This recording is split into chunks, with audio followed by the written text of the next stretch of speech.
Hi Cancer, how are you guys? It's been a while. Hi, hello. Hope everyone's doing well. Hope you are enjoying this full moon energy. Hi. I don't think that I have announcements for you guys. I closed my shop, so that'll be closed for the next 2 weeks. If you want a personal reading with me, that is in the description below, as well as my Venmo and PayPal if you feel called to tip me. We are going to just be kind of doing a check-in with you guys to see what energy you have coming in, what you can expect, all that fun stuff. Okay, let's see. What do we need to know for the Cancers?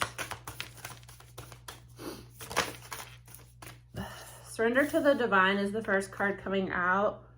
And then time to give rather than take. The answers you need are coming with the full moon in Gemini. So that is the moon we are under now. So I do get that this moon phase is significant for you, Cancer. A new start is coming after that. And then luck is on your side. New moon in Sag. Prosperity lies ahead under that. Take time to breathe out. So what I'm getting for you, Cancer, is that you're completing a cycle because I have 4 new moon cards and 2 full moons. So the full moons are the completion of a cycle. So that is surrendering to the divine, and the answers you need are coming with this full moon. So I get right now significant in your energy is just allowing what is to be and waiting for answers, especially when it comes to communication. I do feel that some of you have communication coming in that are going to help you find closure, especially, you know, Venus just went retrograde. So Venus retrograde, out of all the retrograde, is a time that people from your past will return. It's a time where 211, as I said that, it's a time where situations that are unfinished when it comes to relationships will come back up so that you can kind of find closure. It will close out relationships that are karmic in nature that need to close out, and it will also bring people back from your past, and sometimes bring in new relationships. Some astrologers believe that it's not a good time to start a new relationship in retrogrades, but that really depends. If you're meeting somebody brand new for the first time, be cautious during a retrograde because it can throw off the energies to where you're not picking up on their true nature. You know, you don't want to like rush into a brand new relationship with somebody you just met during Venus retrograde. But if somebody is coming back from your past to find kind of resolution, that's a different energy, because that's not a new relationship. That's finding, you know, that's finding a like peace treaty in an existing relationship. So that's really what Venus retrograde is about. My nose is running. I don't know why. I don't know why. It just started running. Prosperity lies ahead in this new cycle you're starting. So you're completing out a cycle of kind of fighting against what's meant for you. Really, this completion of a cycle comes in terms of communication with another person, possibly with a Gemini placement here. Don't watch the Gemini reading. Cancer, we already had to deal with that. I don't want to drag you into it. My poor little Cancers. I don't want to drag you into that mess. Stay out of it. It had to do with the Taurus and the Gemini, which, you know, that energy is coming back up. We're not getting back into that energy. Stay out of here. If you're the Gemini cross watcher, get out of here. Okay, so there's a completion of cycle when it comes to fighting against what is meant to be. Answers are coming your way, but it really involves just kind of surrendering to what the divine wants for you. That means releasing relationships that are not meant for you. Stop trying to force relationships. You know, a problem with karmic relationships is that we will try to kind of force them to be what we need, when if you were to release that relationship, the person that already is what you need would come in. We get so caught up, and a lot of it has to do with soul ties and codependency and our inner wounds of chasing, that we don't recognize that if you're trying to force a person to be what they are not, that's a major sign that that's just not your right person. And if you would just release them and trust the divine enough to bring you the right person for you, they would come. You shouldn't get into a relationship with a person expecting to change this and this and this about them. But we're in this kind of society where people really go off, they're dating off of looks, what this person does for me.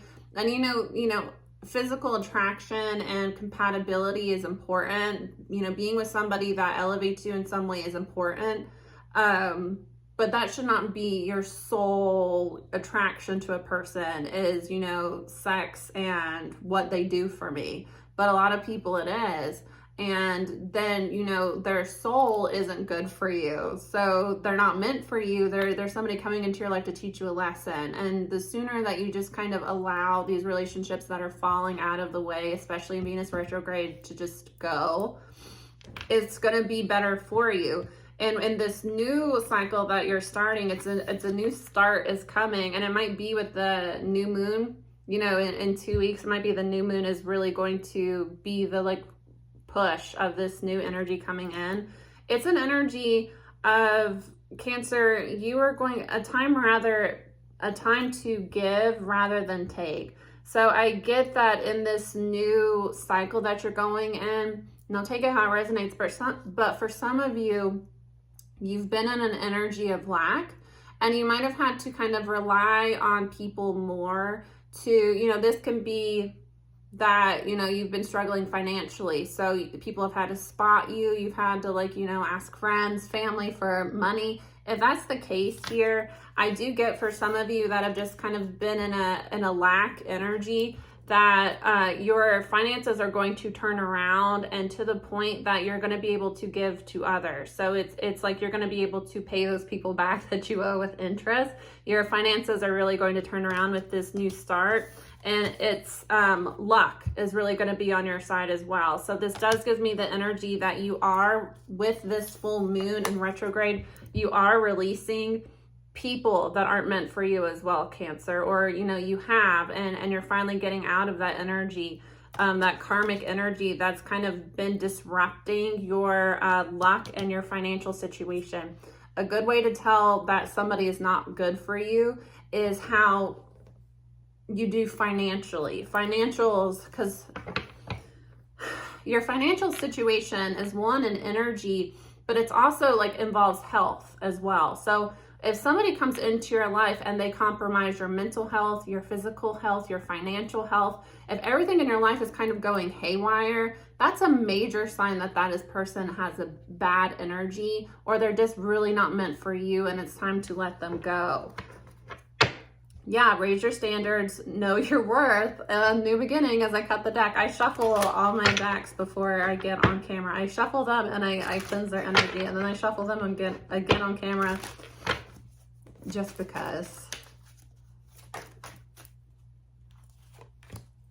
Planning and strategizing, coming up with surrendering to the divine. So with this, I do get that this involves who you are on the spectrum as well, because yeah, what did I say? Somebody is experiencing some health issues, and this is health issues and STDs, and I'm hoping it's just the health issues. You are going to experience a huge shift in that when you find independence and freedom. And it's going to happen soon, because you're going to start to protect your energy from these people. I'm telling you, Cancer, for some of you, you've been stuck in situations with people that are really bringing a lot of bad, negative energy into your life, and it's affecting you financially, your health. I don't want to always go into an abusive situation, but abusers will often financially abuse their victims, and that's because if you are financially dependent on me, I really have a hold on you. You can't leave me if you rely on me financially. And if this is somebody that gives a lot to you, a lot of abusive people, you know, during the love bombing phase, it's all gifts, it's money, it's, you know, extravagant trips. It's a way to kind of buy your love. And if you are somebody that, you know, struggled in childhood with not receiving affection, but instead were given, you know, oh, that was already there. If there's certain things that happen in your childhood that make you susceptible to being narcissistic and abusive, or to being conditioned to accept narcissistic abuse as real love. And one of those situations is not having healthy emotional attachments to your parents.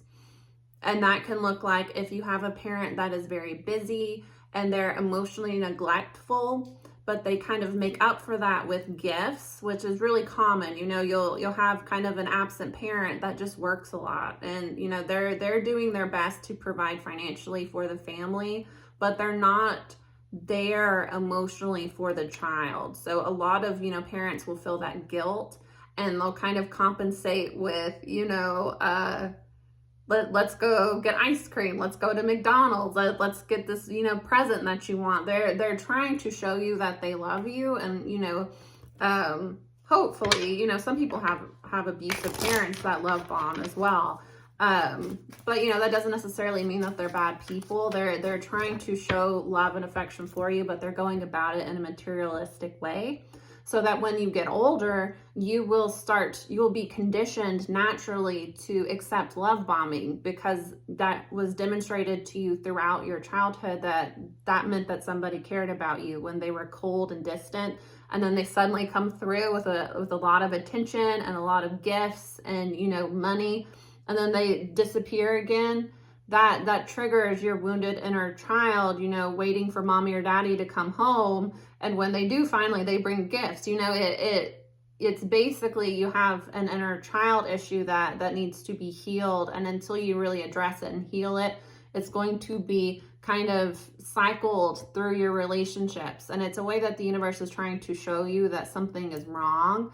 But a lot of us, that get into karmic relationships, especially ones that are abusive, what the devaluing, you know, putting people up on a pedestal, gaslighting, these manipulation tactics are really meant to do is to get you to question yourself, and get you to reject yourself, get you to question your reality.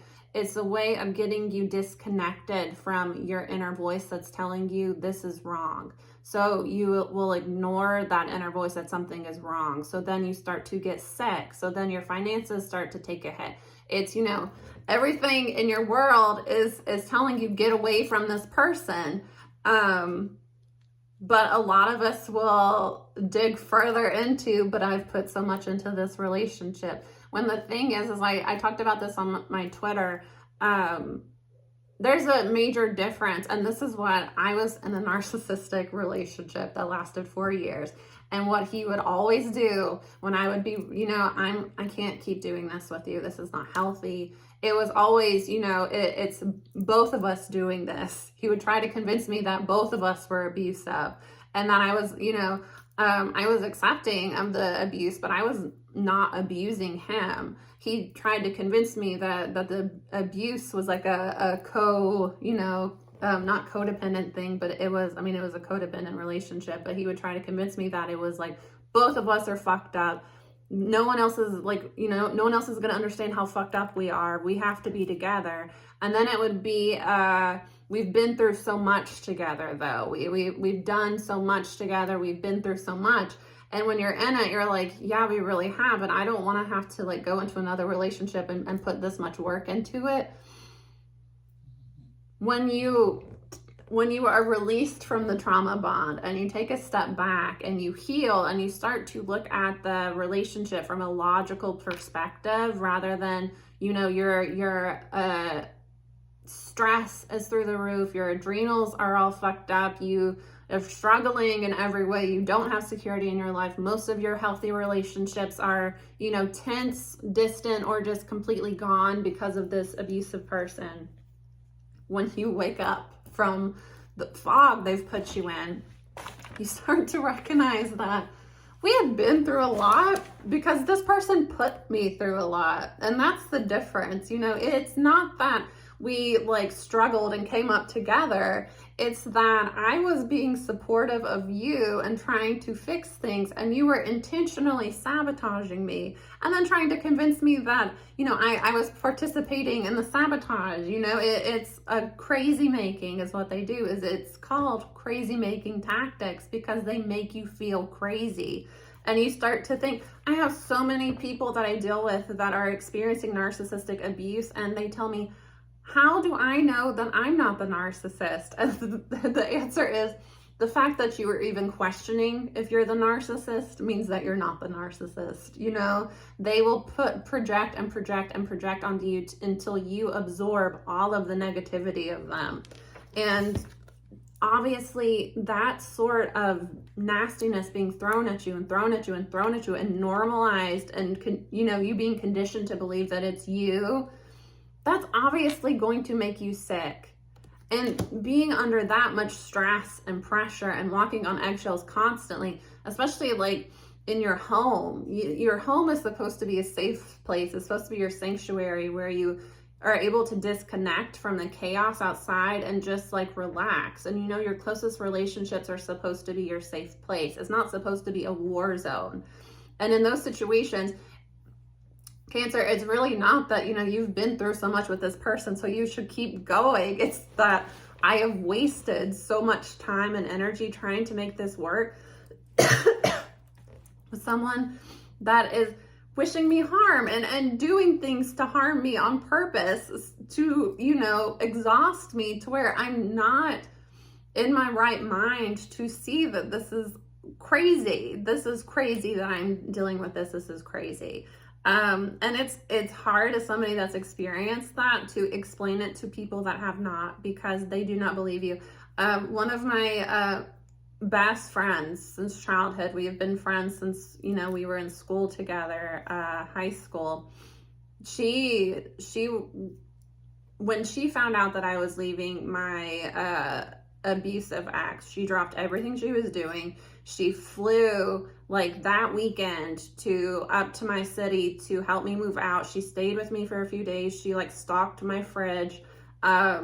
She like wrote me this letter that she's like, I want you to read this if you ever think about going back to him. Like she went through a lot of that with me.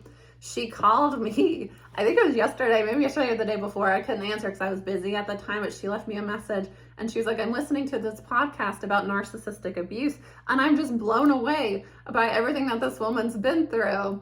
And she was like, you know, I don't know if you would want to listen to it because it might be triggering for you, but she's like, I'm just so like appalled, you know, that somebody would put another person through this. And it's like, but you literally saw what I've been going through, but until you experience it yourself, it's really, really hard to understand. So, and even when you are experiencing yourself, it's really, really hard to understand until you're out of it and you're able to talk to other people and start to recognize that, oh, that's really not normal. That's not me, that like I was doing that was that person putting that on me. So anyways, Cancer, with what I was saying with plotting, planning, strategizing here, let me see actually, because I was gonna say the difference is knowing where you are on the spectrum of energies, because as somebody that is feminine in nature, you would kind of need to be able to stand in your feminine energy. You have to heal your masculine and know when to take charge in your life, but typically unhealed feminine will take on a masculine energy where they will do a lot for other people, and it's really seeking that love. You're constantly giving out love, hoping that somebody will give that love back to you.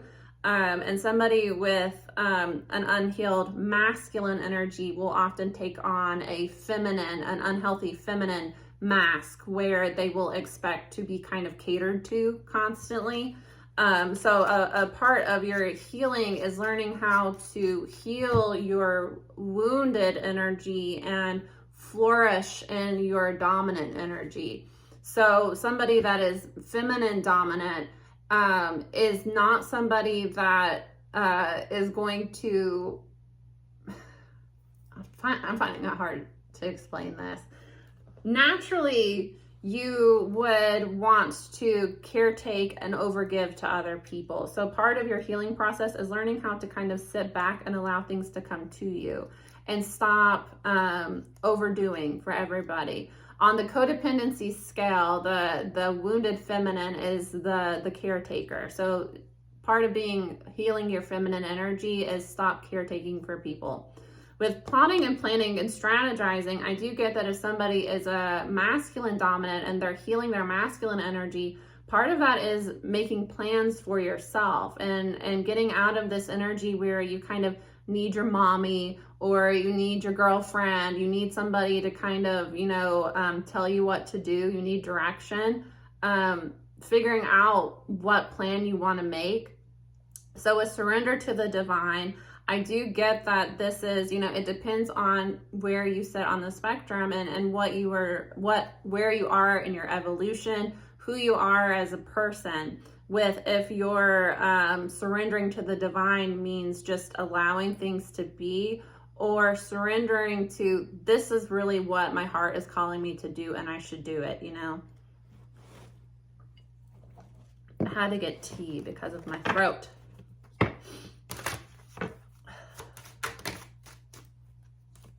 Yeah. Okay. I just wanted to make sure here. Yeah. Okay. I just wanted to make sure with plotting and planning and then STD coming out, that doesn't give me good energy, to be honest with you. But the wolf and then the masculine energy is coming out. And then the trickster energy, the sun under that. Okay. So with this, I'm getting with surrender to the divine. Like I was saying earlier at the beginning of the video, people are being revealed in their true nature to you right now, especially with this moon, especially with Venus retrograde. People are being revealed. So for somebody, it's part of stepping into your masculine energy is learning how to lead, learning how to step into a leadership role where you are starting to recognize that I need to make a plan and start to take action in my life towards what I actually want, because just sitting here with this person that is causing havoc in my life is starting to affect my health. And if I don't get out of the situation, I'm going to get really sick. Let's see. Can I clarify the time to give rather than take?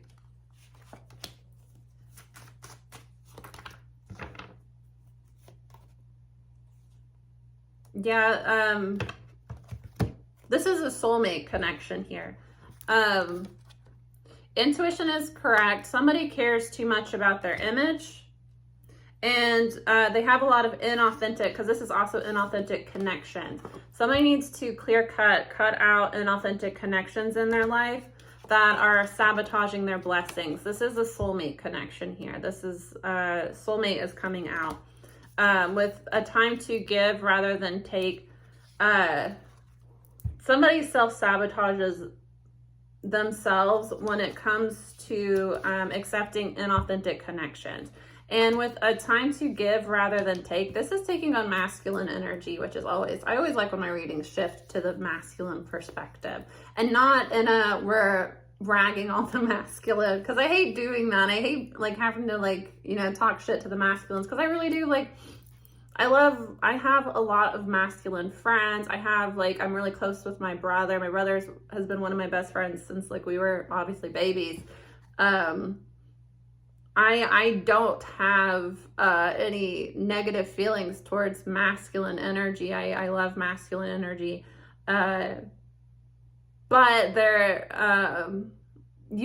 just where we are in the collective, there's a lot of negative energy that you can throw at a masculine, and a lot of it is true, and a lot of it they actually need to hear it because people in their life caters to them too much and aren't honest with them. They have a lot of inauthentic connections in their life, and people that mislead them, people that give them bad advice, that want to see them fail in some way. So somebody is creating blockages and self-sabotage through these connections that aren't meant for them. And with the time to give rather than take, I really do get here that it's somebody's energy. There's a masculine here that needs to shift, and they are shifting from an energy of what are you going to give to me to how can I give to others. It's somebody is coming into their divine masculine energy for sure. They're coming out of this. I'm telling you, I think it's Tony Robinson that actually talks about feminine and masculine energy, and I think did a really good job of it. I think that's like was my first introduction to somebody speaking about like the actual energies and not like genders, and that was giving an honest look at the differences in the energies. Because a person that is unhealthy in their masculine energy, like I said, they have a tendency to put up a feminine mask where they don't take action, they sit back, they wait for other people to kind of tell them what to do. You know, it's the typical toxic household where you have the woman that's running around cleaning everything, cooking everything, and the man's like sitting on the couch with his feet up. And then when, you know, the wife is like, hey, why aren't you helping? I didn't know what you wanted me to do. That is a typical, the feminine is the one doing everything, planning everything, and the masculine is doing absolutely nothing and waiting for the feminine to tell them what to do. That is, both people are not in their dominant energy and not healthy. And that's not saying that somebody that's feminine should just sit down all the time, but you should have an energy where you allow other people to be of assistance to you. And this is something that growing up in the South, there's certain things that I was raised that I will allow a man to do. So it's more so understanding that it's okay to ask for help and allow people to do something for you. You know, if I want something hung, I could do it myself, or I could ask my dad to, or my brother, and they're actually usually like really like to do stuff like that for me. Like it's not so much, sometimes they're like, I don't want to, but like if I get a shelf and I need it put together, sometimes I will ask my brother to do it for me, and he will gladly do it. It's those sorts of things that masculine dominant people like to do. They like to, you know, they like to be the I hope you get what I'm saying. Most women have learned that, though. I feel like most women kind of know that. If you don't know that, don't put your furniture together unless you want to. If you have a boyfriend, if you have somebody that's masculine dominant, let them do things for you, like hang a picture for you, put furniture together for you, help you with your car, because it's shit that you don't really want to do anyway, and they actually like doing it.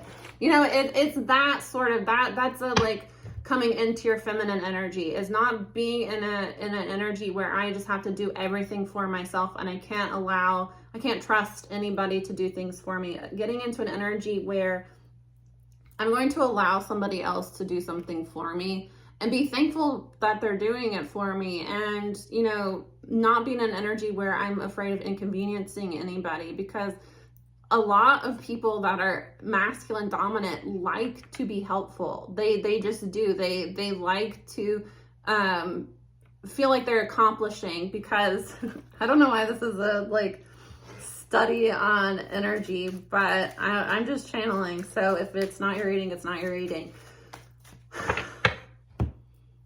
In terms of energy, it's not gendered. Masculine energy likes to move from A to B. Feminine energy likes to flow through a space. So masculine energy likes to, for instance, put something together. And that's because there is you start here and you finish here. There is a boom, boom, boom. You know, feminine energy really likes to create. So feminine energy really likes to like decorate a space, because you are taking an empty space and you are, you know, swirling your feminine energy around and nesting, you know, making it pretty, making it nice. It's a difference. So that's a way to allow your partner to be in their energy and help each other. You know, men stereotypically, more often than not, tend to be in masculine energy. That's why their homes always look terrible. You know the photo of like a dude's place and it's like a recliner and a TV and there's nothing else? That's because they're masculine. You know, the feminine energy is the one that's going to nest for them. A masculine energy likes to do shit that is from A to B. Decorating is not a, okay, step one, we do this, step two, we do that. That's a feminine thing. So there's a way to be in a relationship with somebody that is of opposing energy to you, which is what relationships are intended to be. Too many people, especially, okay, so I'm an unhealed masculine and I am putting up a feminine front. I am going to attract masculine women because I expect women to chase me. I expect them to make plans for me. I expect them to ask me out. You're attracting a masculine woman. So, and there's nothing wrong with that. And it doesn't mean that they dress in a masculine way. They just carry a masculine energy. It doesn't have anything to do with, you know, the way somebody appears at all. So you get into those relationships, and at first, you know, there's a lot of passion there because they're doing what you want them to do.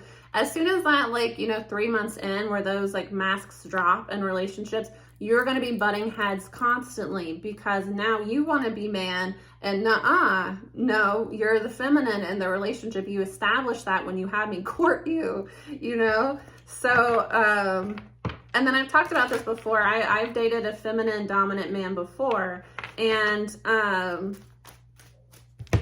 it was more so there was just no spark there. It was just like we were really good friends, but there was no spark there. I was not really sexually attracted to him.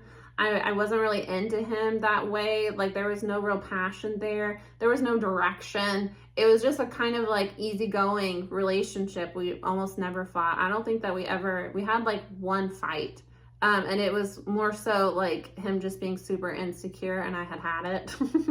It wasn't like you know, screaming match at all. It was just, he was being passive aggressive and I had reached my limit.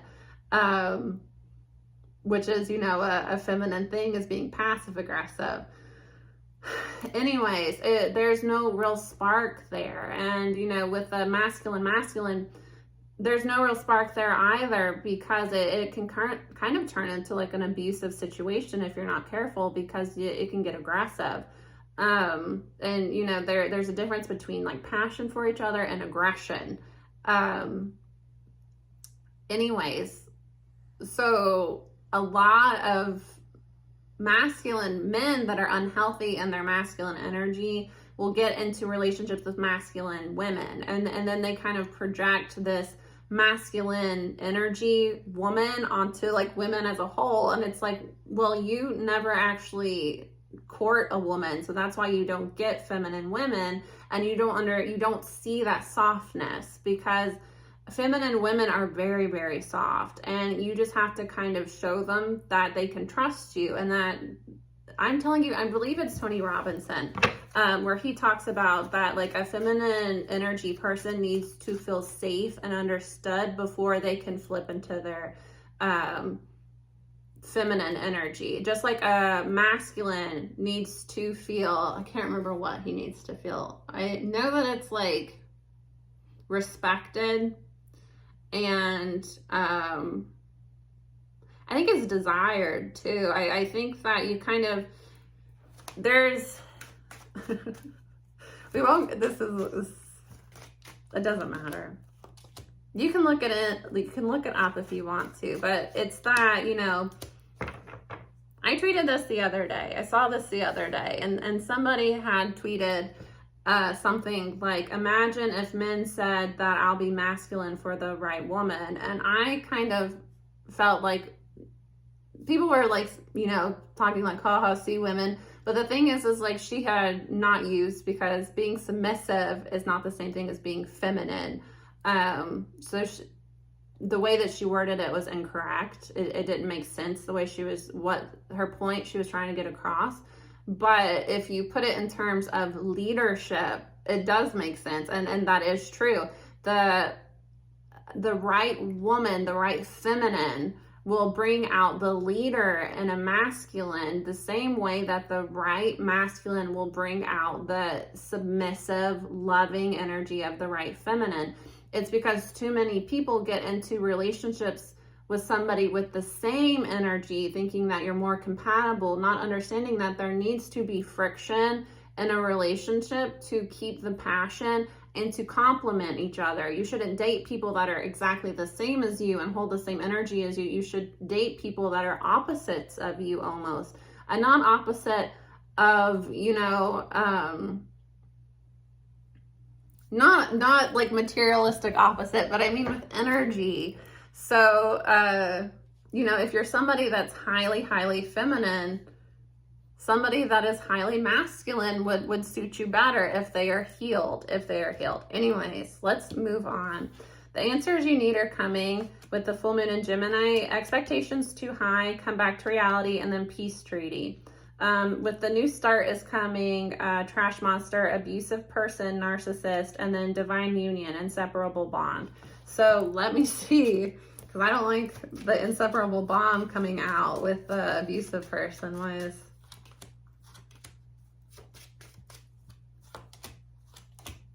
Yeah.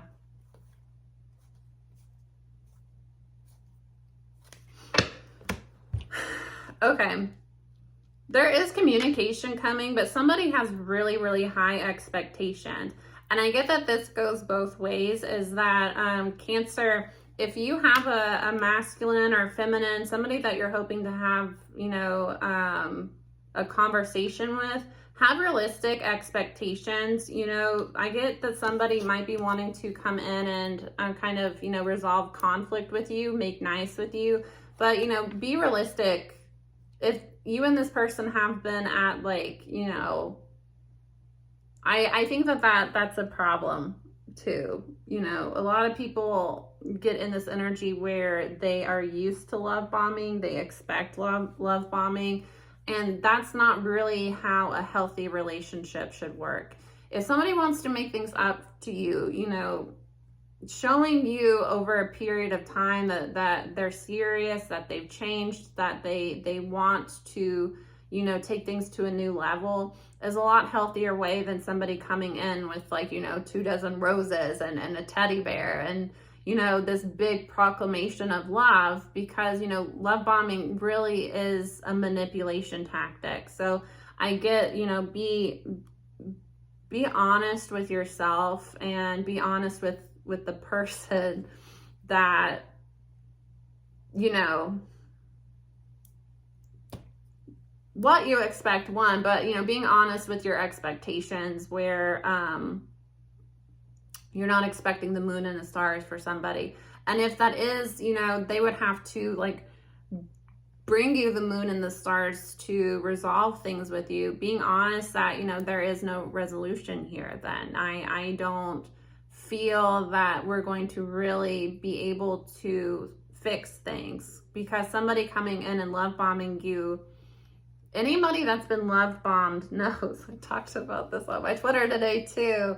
Struggle love, you know, somebody coming in and love bombing you. If you've ever been love bombed and accept the person back, you know that things will be good until the love bombing wears off. It's like 2 days to 2 weeks tops. After that, you're back at war with each other. So be honest with if you can really get over what happened between you and this person, if you really want to resolve things with this person, and being realistic with the way that they're going to come back in, because it's really not healthy to expect love bombing from a person. And somebody that love bombs you tends to be abusive at worst, but manipulative. You know, honestly, it's a manipulation tactic. Okay, so there is an inseparable bond here between you and your person, but there is an abusive person that has been manipulating their way in between this connection. luck, again, somebody has luck coming towards them, but it only really comes when you follow your heart, because you need to kind of pay attention to the fact that there's a real connection here, and then there's somebody that's doing spell work. There's somebody that's doing spell work and that's been doing conflict magic here. They've been doing conflict magic between you and your divine partner to try to tie you to them, bind you to them, and pull you down to these lower vibrations. It's been stopping the flow into your life. Good things will start to happen to you when you get away from this person. Opportunities come to you when you get away from this abusive person, this manipulative person. When you allow them back, it's like suddenly you're losing money, bad things are happening in your life. It's just like a dark cloud is around you. And it's because this person has been doing spell work. It's because this person has been doing spell work. The owl is like completing a lesson though, so you know better now, so do better is the energy. Learn how to follow your heart, because there's an opportunity to start fresh here with choose the union with the soul partner, and good luck would follow. Good luck and prosperity would follow this new venture. Or you can stay with old black magic Karmisha and continue to be sucked dry. And then when all of your resources are gone, she's out until you start to rebuild your life again, meet somebody new. And then here she comes with the spell work. It's not because Karmisha wants you and wants to build something with you. It's because Karmisha wants to make the divine feminine in your life feel bad so that she can feed off of them. It's I need to win at all costs, which is a toxic masculine energy. You are attracting masculine women, and that's why you're not able to kind of stand up and be the leader that you're meant to be, because anytime you try, she swaps you back down. That's because she is the leader. She is the, that's how feminine women operate. And there are healthy feminine women out. That's how masculine women operate. And there are healthy masculine women out there, and there are healthy feminine men out there. And they do well in relationships together. But if you are somebody that really wants to lead in your relationship, that is never going to happen choosing masculine women, especially a toxic masculine woman, because she is going to find ways to undercut you and make you feel less than, subservient to her. And she's going to find ways to twist you around and guilt you about this, to where, if you ever try to acknowledge that the relationship is not what you want and not healthy, you're the bad guy and she is the victim. That's how they operate. I don't know how many times we can talk over this. It is what it is. I'm gonna let you guys go. I hope that this reading was helpful. I've talked about feminine and masculine energy in a couple readings, and people have always asked me to do an entire video on it. And I might one day, but I don't know. Somebody just needed to kind of hear that. And I'm like 99% sure it's, I think Tony Robinson, and I think he does a pretty good job of explaining it. And I think that he might even explain it in terms of relationship with him and his wife. I don't remember. It's been a couple years, but you can Google it. There's plenty of resources with that if you want to learn more about masculine, feminine energy and those dynamics. And you can start to pick up on the fact that different people in your life carry different energy. And just because somebody is doing a lot does not mean that they are, a masculine dominant, because like I said, a lot of feminine women that have not been around healthy masculines have just kind of learned that I just have to do everything myself and I can't trust anybody to do it for me. And that's not that she enjoys it, because if you've ever seen, like I said, I am the type of person that feels like I have to do everything for myself, because I can't have anybody else do it for me, because they either do it wrong or they don't do it when I ask. I hate that. But I don't like having to do everything by myself. So when I have masculine people around me that I can trust, and I know that they'll do it for me and they're not going to hold it over my head, I love it. Not having to put up a shelf and getting my dad to do it was amazing. Amazing. And you know, we had a pretty good time when he did it until he started criticizing me, but criticizing my space for being messy. Anyways, I'm gonna let you guys go. I'll see you again soon. Bye.